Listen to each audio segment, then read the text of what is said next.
au départ de mon inscription, donc un petit peu avant mon inscription, je vivais une période de ma vie un peu très difficile, je dirais. Voilà, c'était difficile. Et j'ai décidé, pour m'aider moi-même et pour me faire plaisir ou pour un peu, voilà, pour m'occuper de moi, j'ai décidé de faire du yoga. Ça m'est traversé l'esprit.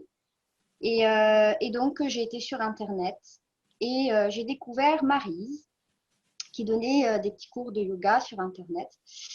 Et, euh, et au fur et à mesure, euh, cela me procurait peut-être quelque chose qui me faisait du bien. Et alors petit à petit, j'ai entendu parler donc de la formation professorale qui m'a été proposée. Je me suis dit pourquoi pas. Voilà, pourquoi pas. Je vais le faire. Euh, pour moi. À la base, je voulais faire pour moi. Au fur et à mesure, en fait, assez rapidement, je me suis rendu compte que le yoga, c'est quelque chose qui me parle depuis longtemps, mais je ne connaissais pas. Donc, j'ai pas forcément beaucoup pratiqué le yoga avant. Mais quand j'ai commencé avec Maryse, je me suis sentie dans mon élément, je me suis sentie partir vers quelque chose me mettait comme dans un lit de coton. Je me sentais bien, je me voyais aller vers quelque chose qui me convenait, qui me convient. Et, euh, et voilà, donc c'est parti comme ça. Et alors, au fur et à mesure, je me suis dit, pourquoi pas? C'est peut-être ma voix, en fait, ça venait me parler toujours, toujours. C'est, il y avait trop de coïncidences. Voilà, c'est Nora, c'est peut-être ta voix. Je faisais pas de yoga. Oui, je fais du yoga, mais inconsciemment, sans le savoir. Et en fait, c'est tout plein de choses qui sont venues mettre des mots sur ce que je vivais, sur ça. Il y a tout qui s'éclaircissait autour de moi, en fait. Je me sens, on dirait, je me sens moins perdue. J'ai l'impression d'avoir été j'ai des outils, j'ai plus d'outils. Alors, je vais imaginer ça comme un peintre face à son tableau, admettons. Et, euh, et là, tout à coup, j'ai plus de couleurs. J'avoue que je suis encore. Je dirais pas que je suis complètement accomplie, ça y est, que tout est là, que tout. Non, au contraire, je pense que je suis encore sur ce chemin-là et que j'ai encore beaucoup à,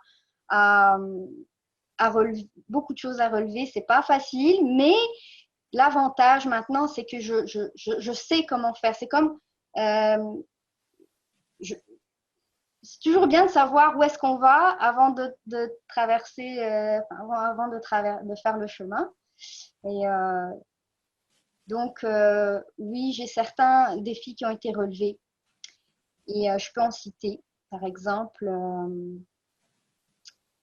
je dirais que c'est plus au niveau philosophique et psychologique du yoga. Euh, c'est c'est faire le deuil d'une vie idéalisée. C'est ouais, c'est faire le deuil d'un idéal, quelque chose que voilà, je dirais c'est plutôt ça. C'est un travail quotidien et puis je pense qu'il est relevé. Oui. Je suis quelqu'un qui n'aime pas forcément, je suis pas forcément amatrice de la technologie et puis j'aime le contact vrai et puis je me suis posé beaucoup de questions. Je me suis dit c'est bizarre comment, enfin, en tout cas j'ai été vachement rassurée puis je me suis dit je vais aller dans la confiance et voir tout simplement aller vers ce que je ne connais pas et au final, je me suis rendu compte que cette partie technologie, justement, a été vraiment très importante parce que je pense que ça a été important que je me réconcilie justement avec ça, avec donc, le matériel technologique. Je pense que ça fait partie justement des lacunes que j'avais dans la vie peut-être et que voilà, ça n'a rien à voir avec le yoga, mais au final, ça a été quelque chose d'important à traverser, puis ça s'est très très bien passé au final. Pas abandonné. Bon, il y a des moments où oui, j'avais l'impression, mais c'est comme on dirait, il faut passer le cap et voir qu'en fait, non, on n'est pas seul, là.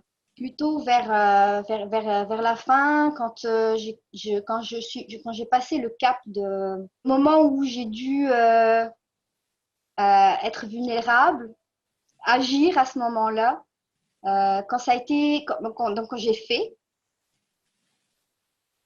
Et après, ben, ouais, là, il y a plein d'idées qui sont venues, des idées de ça, je devrais faire, pourquoi pas. J'ai eu plein d'idées. J'ai eu plein d'idées. J'ai commencé à faire le lien avec mon histoire et je me suis dit, je suis pas la seule. Je peux moi aussi à mon tour transmettre ce que j'ai appris et ça m'a mis dans un état de j'ai comme senti une joie en moi parce que je me suis dit, c'est un début de chemin vers une voie où je peux contribuer, en fait. C'est Ah oui. ce manque de contribuer que j'ai comblé, qui a été fort pour moi, en fait. Je sais pas, ça peut paraître bizarre, mais c'est vraiment ça. Ça peut paraître bête, simple, trop, mais en fait, ce qui a été fort pour moi, c'est qu'on me dise que on me prenait là où je suis, telle que je suis. C'est ça qui a été fort pour moi. Ça m'a ému en fait, fortement ému de, de, de se dire, ok, on me prend telle que je suis, là où je suis, comme je suis. Et alors tout à coup, en fait, je me dis, ok, je suis, en fait, qu'est-ce que je suis? Moi, j'ai commencé à me regarder vraiment, puis juste être telle que je suis. Et ça, c'est magnifique. Je pense que j'ai encore du mal à. Enfin, je suis quelqu'un de timide, j'ai pas l'habitude de m'exprimer comme ça, de manière si intime et si profond aussi. Mais c'est difficile de tout mettre en main. Il y a plein de choses il y a plein de petites prises de conscience qui se font et on l'enregistre pas forcément, on le vit tout simplement. Et alors, si je devais partager quelque chose, je dirais ma pépite d'or serait au niveau de se rapprocher euh, de plus en plus de la vérité, en fait, du vrai, du vrai, de la vraie Nora qui est moi. C'est de trouver ce moyen-là d'enlever ces voiles dont on parle. Et, le fait de prendre conscience de l'errance. Et ça, et alors donc ce jeu de trouver le moyen, qu'est-ce que je peux faire pour être le plus vrai possible. C'est, voilà, c'est ça. Au plus je me rapproche du vrai de moi, donc le vrai en moi, ben, ça me permettait de me rapprocher aussi de la vérité des événements extérieurs, donc de me rapprocher de la véracité de ce qui se passe autour de moi. Il y a tout, il y a, enfin, ça, ce qu'il y a autour de moi change aussi. Voilà.